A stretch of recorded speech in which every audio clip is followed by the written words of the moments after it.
Post USS Championships podcast, Fabi. It's been about a couple of weeks since we last chatted in this setting. I was right here when we made our nice, beautiful, exclusive tier list. And I think we did fairly okay. I don't remember exactly where we put everybody, but we can definitely check it out. One thing is for sure, we did quite well on the title holders. Congrats. Very nice. Thank you. Very nice. Won it, I would say, quite handily. At the end, it was a point and a half ahead of the field, but it wasn't easy. Definitely was not easy. It felt a bit similar to the last championships, where you started very strong, scored a lot of points, and then kind of slowed down towards the end. But what was your experience like? Yeah, I think it was overall pretty good. It wasn't easy for sure. I mean, last round could have gone different ways. Mm-hmm. I mean, I wasn't so sure. I knew that like normally my chances should be pretty good by the numbers going into the last round, but like somewhere out of the opening, I would have maybe put odds more at like a tie. Mm-hmm. Because I really thought a Wonder had very serious chances to win. That's in the last round. Yeah, in the last round against Lanier, playing A3 on the first move. Actually quite remarkable that you can play A3 against top player and get serious winning chances out of the opening almost. Yeah. But it all worked out in the end quite well. And weird tournament, of course. I mean, we spoke a bit before all the weird things that went on. Okay, player leaving the tournament halfway through always makes it the standings a bit funny. So we had like a 6-way tie for second. Also very unusual with +1. Everyone tied for second. Wesley also did score +1, but it counted as 50%. So he got 8th place with 50% without losing a game. 8th place without losing a game. Pretty bizarre, but that's brutal. Yeah. That is absolutely but to be honest, he brutal. didn't create any chances, so he was never in the fight for first anyway. Never felt like he was even trying to create chances, at least from his opening choices. Even against you, it felt like he didn't want too much. Yeah, he got some advantage. I mixed up the opening lines a bit. Oh yeah, that was a scary one. Because did Yeah. he surprise you with this Queen B3? Was that? Yeah, I mean, such a forgotten line. It's funny because, like, that two- against you in Blitz. I Yeah, that but, with Queen B3. No, it's just so forgotten. Like the last time I checked it was probably like at least a year, maybe a year and a half ago. Yeah. And then like 2 days later, Andrekin used it to beat Gukesh. Got similar endgame. yeah. So Which one is it? So this one, yeah. D4, knight f6. Bishop b4, the rook goes in, and this Queen b3. What's the idea of this Queen b3? I mean, Like, what's the only idea behind this Queen b3? I mean, you put the question to the bishop immediately. So compared to Queen a4, Knight c6, the queen is definitely better placed on b3 in case of Knight c6. So black has some moves like a5. You don't want to give the bishop immediately, so c5 is standard response. A lot of theory here.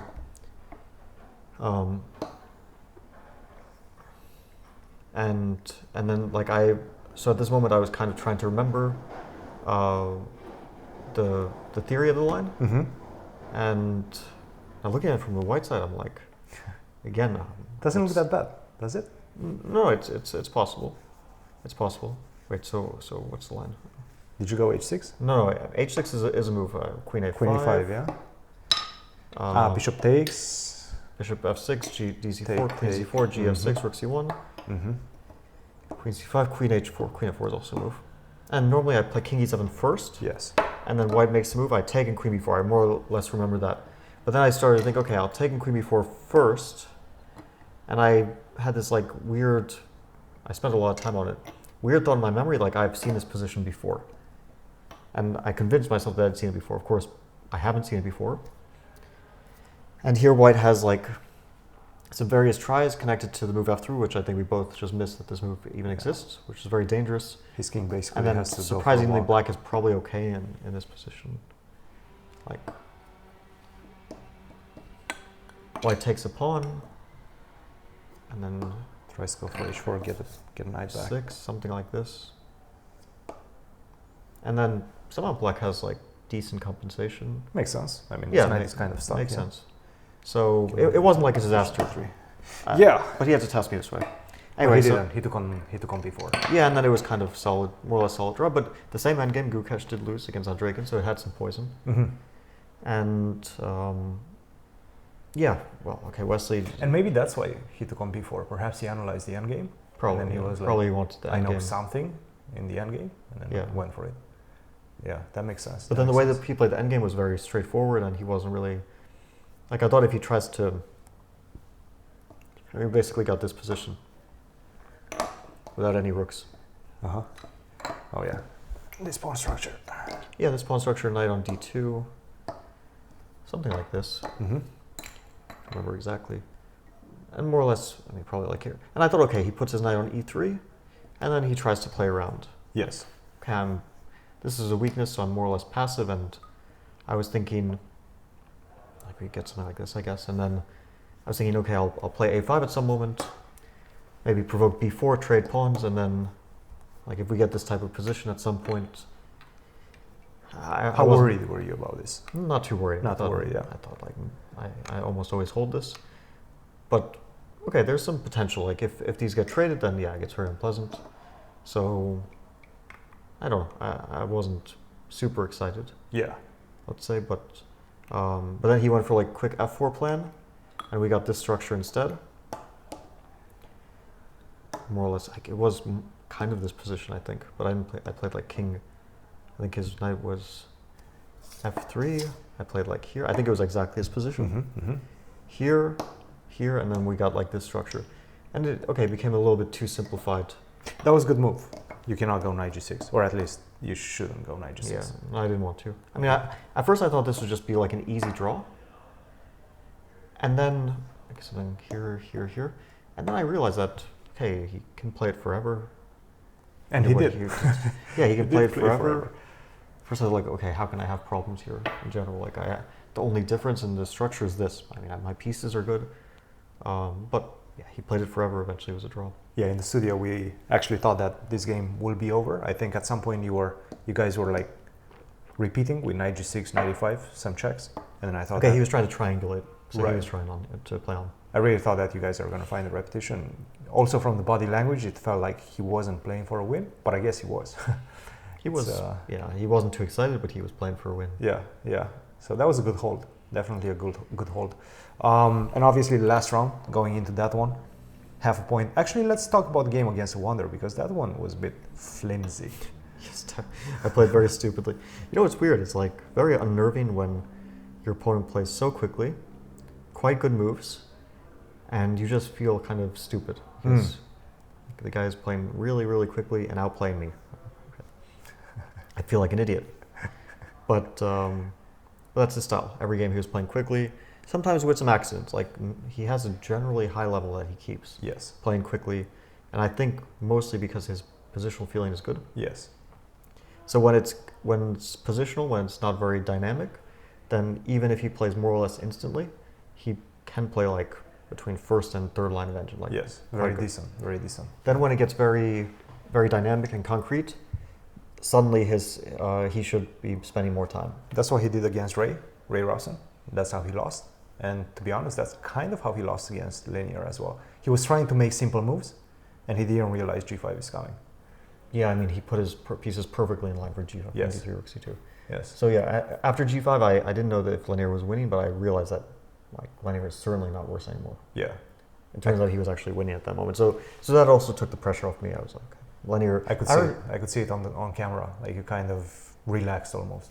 I kind of already felt like Linear is probably, like, out of the opening, I thought things are going really long, but the more the game went on, and then the time equalized, I was like, okay, probably Linear will hold this. Yeah. He's quite resilient, and after the initial, like, disaster for him. How worried do you think he was? Did you get to speak with him after the game? No. But of course he must have been worried, and his position was clearly very bad. So, yeah, Linear recovered +1. +1 after -2 in the first -2 and getting literally checkmated against Sam. Against Sam Shanklin. Ah, Shanklin, yeah. How he survived that one, holy smokes. It was like force made in 8 or something. Ridiculous. How did he survive that one? No, he had an interesting event. Even the ones that he won, they were not very straightforward, actually. Clearly not very straightforward. The one against Sam Sevian, the one against the Wonder, obviously very shaky, Linear. But in the end, he somewhat proved his class by being resilient, I guess. I think he gained a bit of rating. Yeah, Probably. no. Or more or less broke even maybe. And considering the start, I think he should be not too unsatisfied. Anyway, let's get the tier list up and see. Yes. Review. Yes. Let's because review. I more or less remember, but not perfectly.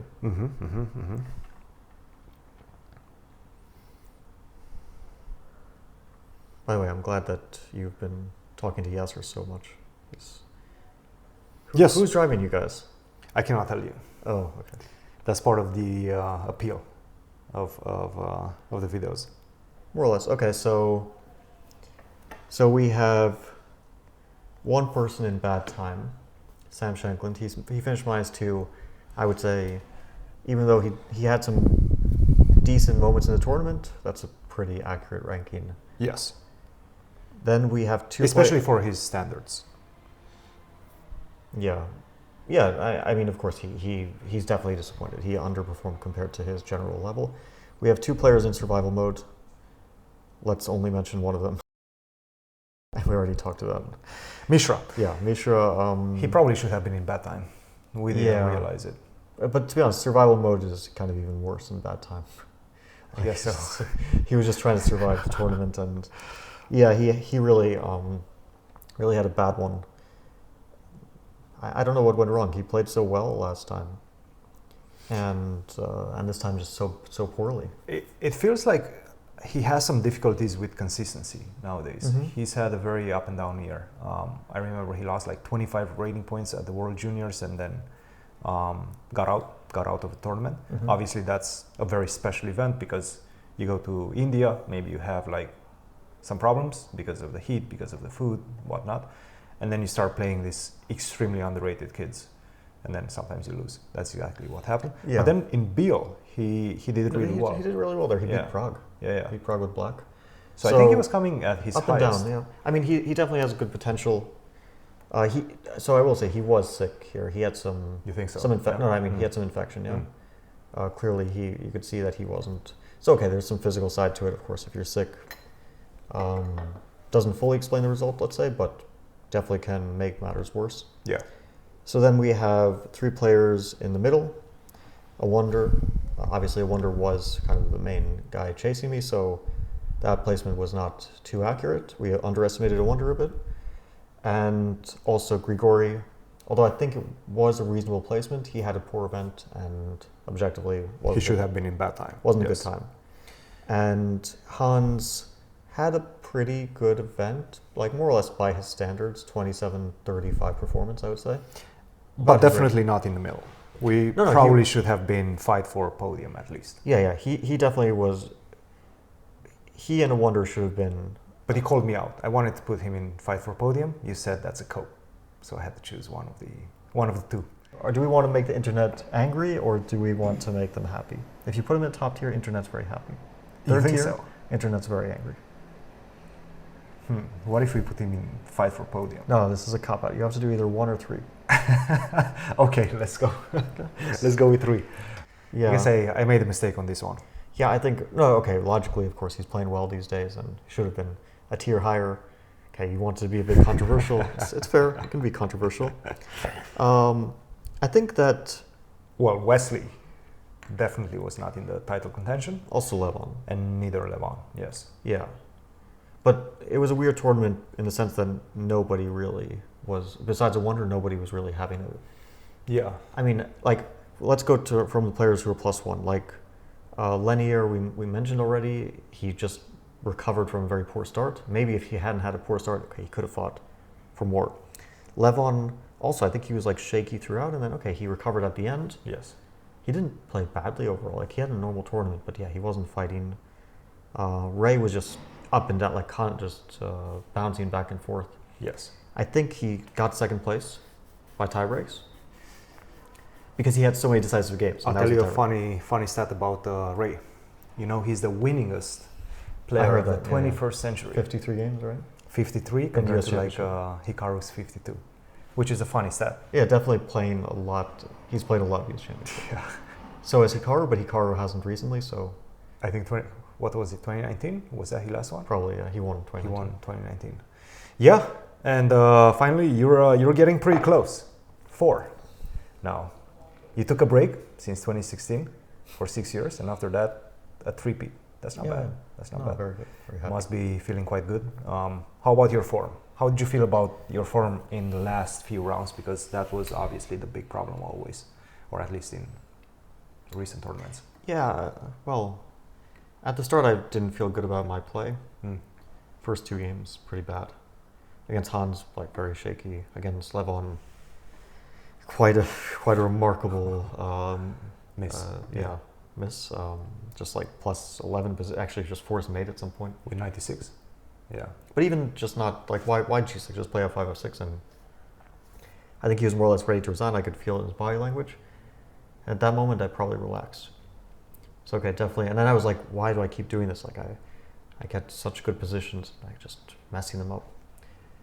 Okay, so, but then after that, it was all pretty good. I mean, my game against Ray was really good. That was a really good game. Really excellent game, I think. That was probably my best game. Then against Misha was pretty good.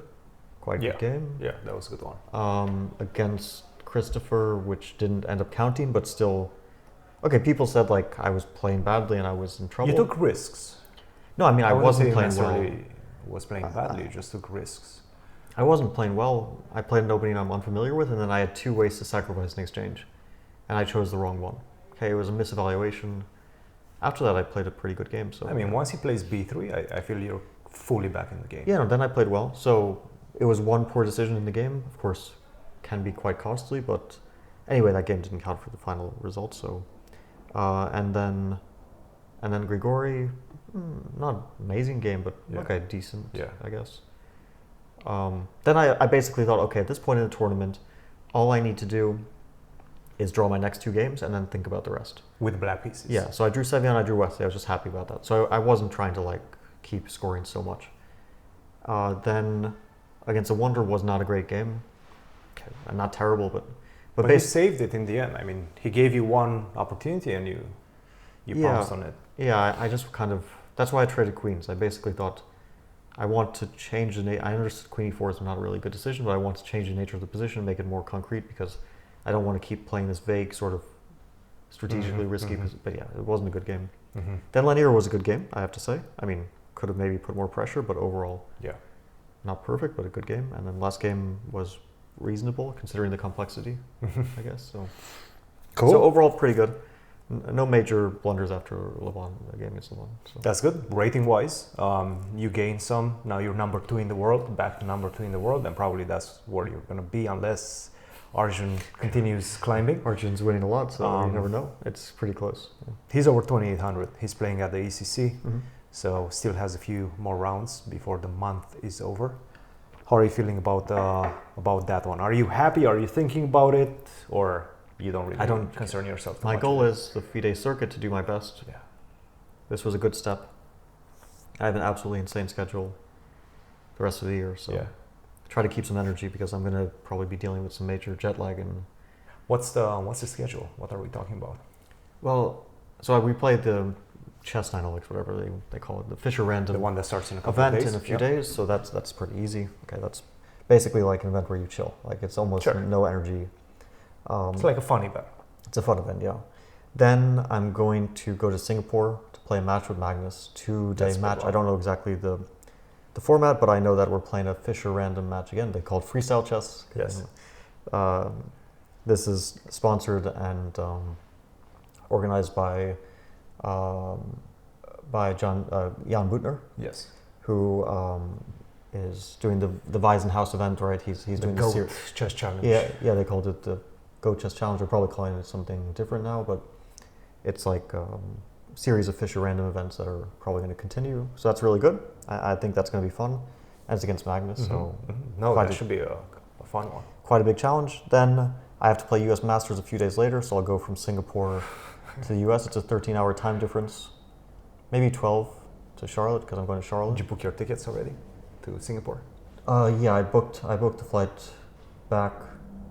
Like the way I do it, I kind of, because it's such a crazy. You're going back to Charlotte directly, right? No, I'll come here. I have like a few days. But like going there is kind of insane in general, so I'm going to split the trip up a bit.